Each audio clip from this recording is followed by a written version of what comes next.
ఇక ఈ సంవత్సరం నాకున్నటువంటి సమయాన్ని ఇక 12 రాశుల వారికి 10 నిమిషాల్లో ముగిస్తాను. ఎందుకంటే నాకు 28 నిమిషాలు 26 నిమిషాలు ఇచ్చారు. నేను ఎంతైనా చెప్పగలను, కానీ ఉన్న సమయాన్ని పెద్దల యొక్క విలువైన అమూల్య సమయాన్ని పట్టుకొని నేను చెబుతున్నాను. ఇప్పుడు మేషాది 12 రాశుల వారికి రాశి ఫలితాలు ఏమిటో చెప్పి నా పంచాంగ శ్రవణాన్ని ముగిస్తాను. ఉగాది అంటేనే పంచాంగం కాబట్టి కొద్దిగా ఓపిక పట్టండి దయచేసి. మేషం 4 అశ్విని 4 పాదాలు, భరణి 4 పాదాలు, కృత్తిక 1వ పాదం. ఆదాయం 11, వ్యయం 5, రాజ్యభూజ్యం 2, అవమానం 4. మేషరాశి వారికి ఈ సంవత్సరము 70% అనుకూలత, 30% ప్రతికూలత. కాబట్టి డబ్బులు పొదుపుగా వాడుకోవడం మంచిది. మేషరాశి వారికి చెప్పాల్సిన మెయిన్ విషయం ఏంటంటే, ఖచ్చితంగా ఎవ్వరి దగ్గర కూడా మధ్యవర్తిత్వ సంతకాలు పెడితే మాత్రం మీరు పోయినట్టే లెక్క. కాబట్టి మధ్యవర్తిత్వాలు చెయ్యకండి, కాపాడుకునే ప్రయత్నం చెయ్యండి. రైతులకు ఈసారి బ్రహ్మాండంగా ఉంటుంది మేషరాశి వారికి. ఎందుకంటే వీరు గురుకు శనికి శాంతి చేయిస్తే మేషరాశి వారికి ఆదాయం 11, వ్యయం 5గా, రాజ్యపూజ్యం 2గా చక్కగా వీరికి ఈ సంవత్సరం ఉంటుంది. కానీ డ్రైవింగ్ చేసేటువంటి వారు జాగ్రత్తగా ఉండండి, ఎందుకంటే ఏలినాటి శని చక్కగా పీడిస్తూ ఉన్నది. ఇక వృషభ రాశి కృత్తిక 2, 3, 4 పాదాలు, రోహిణి 4 పాదాలు, మృగశిర 1, 2 పాదములు. వృషభ రాశి వారికి ఆదాయం 5, వ్యయం 14, రాజ్యపూజ్యం 5, అవమానం 4. వృషభ రాశి వారికి ఈ సంవత్సరం పట్టిందల్లా బంగారమే, అద్భుతంగా ఉండబోతోంది. గత సంవత్సరం కంటే ఈ సంవత్సరం మేలు జరగబోతోంది. పెళ్లిళ్ళు కాని వారికి పెళ్లిళ్ళు కాబోతున్నాయి. జేపు నిండుగా డబ్బులు కూడా ఉంటాయి. విద్యార్థులకు ర్యాంకులు కూడా వస్తాయి. అన్ని చోట్ల ర్యాంకులు వచ్చేటువంటి వాళ్ళు వృషభ రాశి వారు కూడా అయ్యే అవకాశం ఎక్కువగా ఉంది. వృషభ రాశి వారికి ఈ సంవత్సరం గ్రహబలం గోచారం బాగుంది. దక్షిణామూర్తి స్తోత్రపారాయణము, లక్ష్మీ నరసింహ స్తోత్రపారాయణం, కాలభైరవాష్టకం చదవటం మంచిది.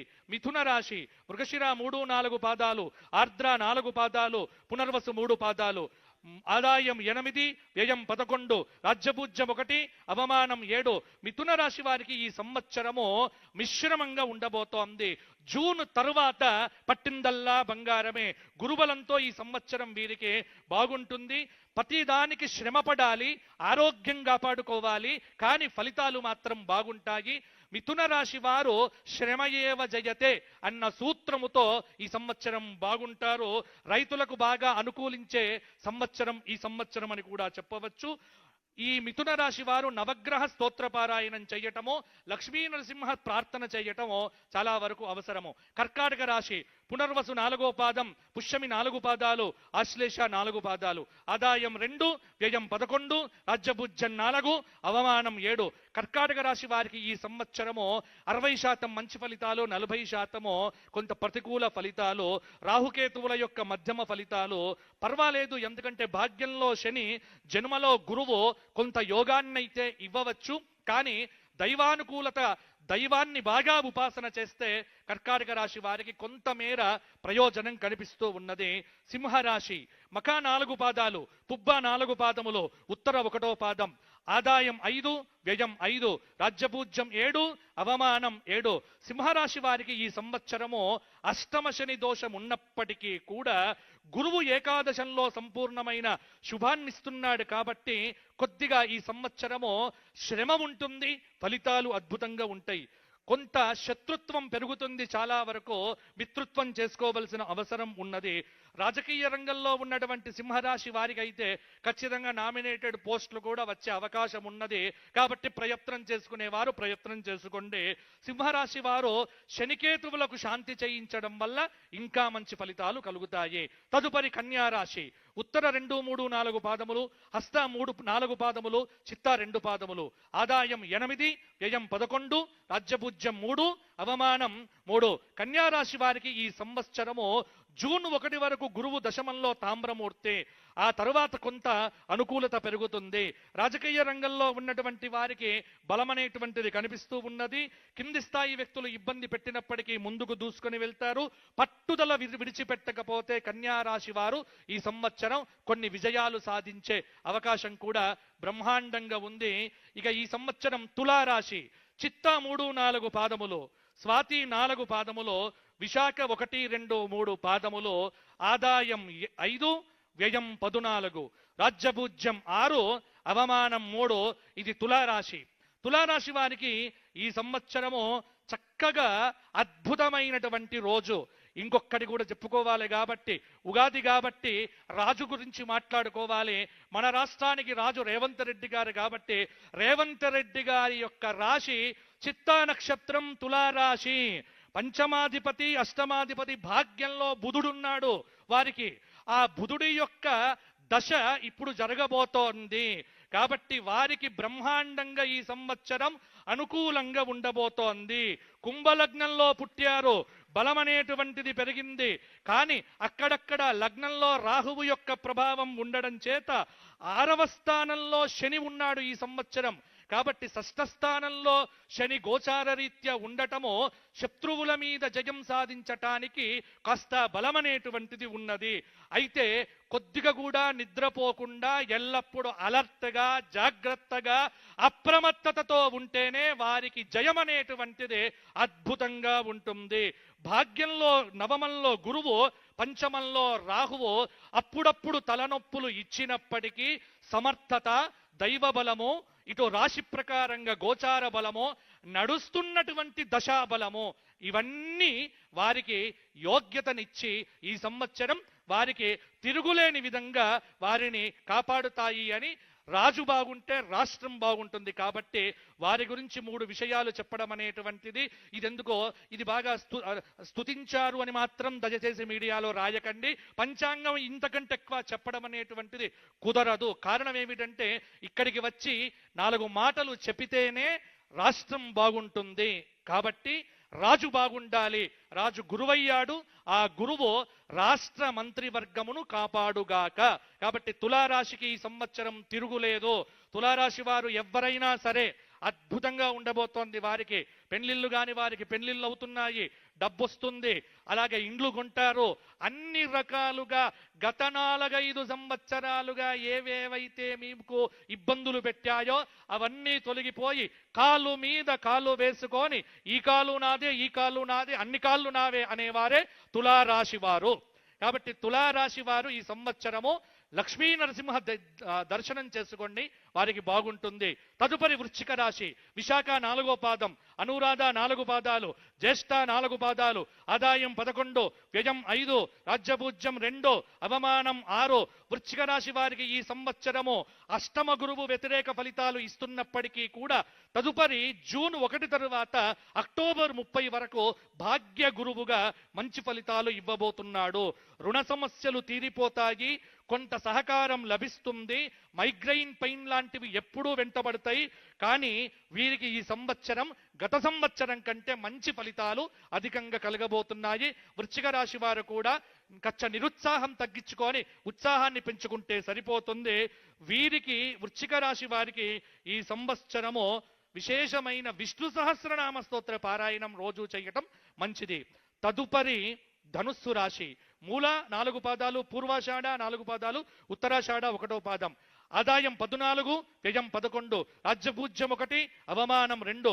ధనుస్సు రాశి వారికి సంవత్సరం అర్ధాష్టమ శని దోషం ఇబ్బంది పెట్టినప్పటికీ కూడా అష్టమంలో గురువు కొంత అక్టోబర్ 30 వరకు శుభ ఫలితాలతో పాటు ఆ తరువాత కూడా కొంత మంచి ఫలితాలు ఇస్తాడు. కాబట్టి గురువు యొక్క అనుగ్రహంతో ధనుస్సు రాశి వారు ఈ సంవత్సరం క్లిష్టమైనటువంటి సమస్యల నుంచి బయటపడతారు. అప్పుడప్పుడు కొన్ని విఘ్నాలు ఉంటాయి వారికి, అవన్నీ కూడా తొలగిపోయే అవకాశం కూడా ఉంది. ప్రమోషన్లు, ఇంక్రిమెంట్లు మొదలైనటువంటివి వీరు సాధించుకునే అవకాశం కూడా ఉంది. కాబట్టి యథావత చూస్తే ధనుస్సు రాశి వారికి ఈ సంవత్సరం కొంత అనుకూలతనే ఉంది, కానీ భయపడాల్సింది లేదు. దత్తాత్రేయ ఆరాధన చేస్తే వీరికి ఇంకా బాగుంటుంది. మకర రాశి. ఉత్తరాషాఢ 2, 3, 4 పాదాలు, శ్రవణం 4 పాదాలు, ధనిష్ట 2 పాదాలు, ఆదాయం 2, వ్యయం 8, రాజ్యపూజ్యం 7, అవమానం 2. ఈ సంవత్సరం మకర రాశి వారికి తిరుగులేదు. మొండి పట్టుదలతో పరిగెత్తడం ఏమిటో తెలిసినటువంటి మకర రాశి వారికి జూన్ తరువాత అద్భుతమైనటువంటి గోచారం అనేటువంటిది పెరగబోతోంది. మంచి ఫలితాలు ఉంటాయి. మకర రాశి వారికి కూడా ఈ సంవత్సరం ఫలితాలు బాగానే ఉంటాయి. కాబట్టి మకర రాశిలో ఉన్న రాజకీయ నాయకులు కూడా గట్టి ప్రయత్నం చేస్తే వీరికి కూడా పదవులు వచ్చే అవకాశం చాలా వరకు కూడా ఉంది. విద్యార్థినులకు బాగుంటుంది. పెళ్లి కాని వారికి పెళ్లిళ్ళవుతాయి. మకర రాశి వారు వెంకటేశ్వర స్వామి దర్శనం చేసుకుంటూ స్వామి సేవ చేస్తూ ఉండండి, మీకు తిరుగు లేకుండా ఉంటుంది. కుంభరాశి ధనిష్ట 3-4 పాదాలు, శతభిషం 4 పాదాలు, పూర్వభద్ర 3 పాదాలు, ఆదాయం 2, వ్యయం 8, రాజ్యపూజ్యం 4, అవమానం 2. కుంభరాశి వారికి ఈ సంవత్సరము కొంత మంచి ఫలితాలే అధికంగా కలగబోతూ ఉన్నాయి. నేర్పుతో, కూర్పుతో, తీర్పుతో ఎదుటి వారిని ఆకట్టుకుంటూ ఉంటారు. వీరి యొక్క మాటయే వీరికి అద్భుతంగా ఉంటుంది. కాబట్టి కోపాన్ని తగ్గించుకొని, చిరాకును తగ్గించుకొని, అసహనాన్ని విడిచిపెట్టి నోటి ముందర చిరునవ్వుతో చిందిస్తూ ఉంటే కుంభరాశి వారికి ఈ సంవత్సరం పనులన్నీ బాగా జరుగుతాయి. కాబట్టి బీ హ్యాపీ. మీ దగ్గర ఉన్న వాళ్ళను హ్యాపీగా ఉంచే ప్రయత్నం చేయండి. కుంభరాశి వారు హనుమాన్ చాలీసా పారాయణం చెయ్యండి, మీకు తిరుగు లేకుండా ఉంటుంది. ఇక చిట్ట చివరిది మీనరాశి. పూర్వభద్ర 4వ పాదం, ఉత్తరాభద్ర 4 పాదాలు, రేవతి 4 పాదాలు, ఆదాయం 11, వ్యయం 11, రాజ్యపూజ్యం 7, అవమానం 2. మీనరాశి వారికి గత సంవత్సరం కంటే ఈ సంవత్సరం బాగుంది. కొంత గురువు శుభమూర్తిగా ఫలితాలు ఇవ్వబోతున్నాడు. అలాగే జన్మంలో శని సంచారం కూడా కొంతమేర పర్వాలేదన్నట్టుగానే ఉంటుంది. ప్రతిదీ ప్రయత్నం చేస్తే విజయం అనేటువంటిది వీరికి ఉంటుంది. అందరికంటే ఎక్కువ కష్టపడాల్సినటువంటి అవసరము మీనరాశి వారికి అయితే ఉంది. కాబట్టి మీనరాశి వారికి ఒకటే ఒక సూత్రం, కష్టే ఫలి శ్రమయేవ జయతే. ఇది చేసుకుంటే సరిపోతుంది. మీనరాశి వారు ఈ సంవత్సరము విశేషమైనటువంటి చక్కటి హనుమంతుడి క్షేత్ర దర్శనము, అలాగే శ్రీశైల జ్యోతిర్లింగ దర్శనాదులు చేసుకోవటం వల్ల వీరికి బ్రహ్మాండంగా ఉంటుంది. ఇది ఈ సంవత్సరం పరాభవనామ సంవత్సరంలో మేషాది 12 రాశుల వారికి ఉన్నటువంటి ఫలితాలు. అలాగే భారతదేశ సౌభాగ్యం పెరుగుతుంది. తెలంగాణ రాష్ట్రం, ఉమ్మడి తెలుగు రాష్ట్రాలు ఈ సంవత్సరం సుస్థిరమైన పరిపాలనతో ముందుకు వెళ్ళాలి అని, చక్కగా పరాభవం అనేటువంటిది ఎవరికి పరాభవం అంటే అధర్మాత్ములకు పరాభవం కలగాలి అని ఒకసారి ఆశీర్వచన పూర్వకంగా చిట్ట చివరిగా ఒక మాట చెప్పి, తొలగిపోవాలి ఆపదల్ తొందరగా, కలుగవలె శాంతి సౌఖ్యముల్ క్రమముగనో, ధర్మ మార్గమునందున ధాత్రి వెలుగా అందరికి గల్గుగావుత, అక్షయంబో బాచం పెళ్లి తనదు భక్తి పూర్వకముగా, పాలనా దక్షత పరగు రేవంతునికి ఇచ్చు ఆశీస్సులు హెచ్చవలయో.